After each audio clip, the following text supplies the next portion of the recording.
اعوذ باللہ من الشیطان الرجیم بسم اللہ الرحمن الرحیم۔ حضرت امیر المومنین علیہ السلام کے مجموعہ کلام نہج البلاغہ کے تیسرے باب کا 271 نمبر فرمان۔ روایت میں آیا ہے کہ حضرت کے سامنے دو آدمیوں کو پیش کیا گیا جنہوں نے بیت المال کی چوری کی تھی۔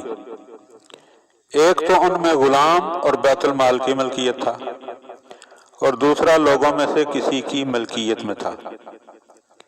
تو جب یہ صورتحال سامنے آئی فقال علیہ السلام، تو آپ علیہ السلام نے ارشاد فرمایا وَأَمَّا هَذَا فَهُوَ مِن مَالِ اللَّهِ وَلَا حَدَّ عَلَيْهِ۔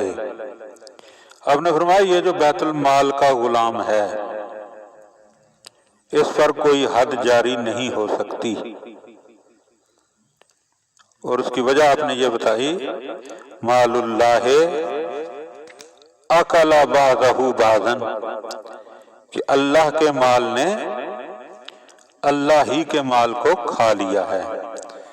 وَأَمَّا الْآخَرُ، اور ان میں سے جو دوسرا ہے کہ جو کسی دوسرے کا غلام ہے اور اس نے بھی بیت اللہ کی ملکیت غلام کے ساتھ مل کر مال کو کھا لیا ہے، فَعَلَيْهِ الْحَدُّ، اور اس پر حد جاری ہوگی، الشدید، سخت قسم کی حد جاری ہوگی۔ فَقَطَعَ يَدَهُ، پس آپ علیہ السلام نے اس کے ہاتھ کو قطع کر دیا۔ اور مولا نے اس طرح کے بہت سارے فیصلے فرمائے ہیں۔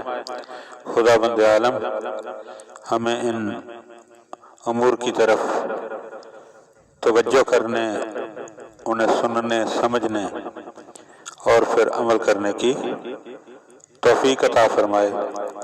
اللہم صلی علی محمد و آل محمد وعجل فرج آل محمد۔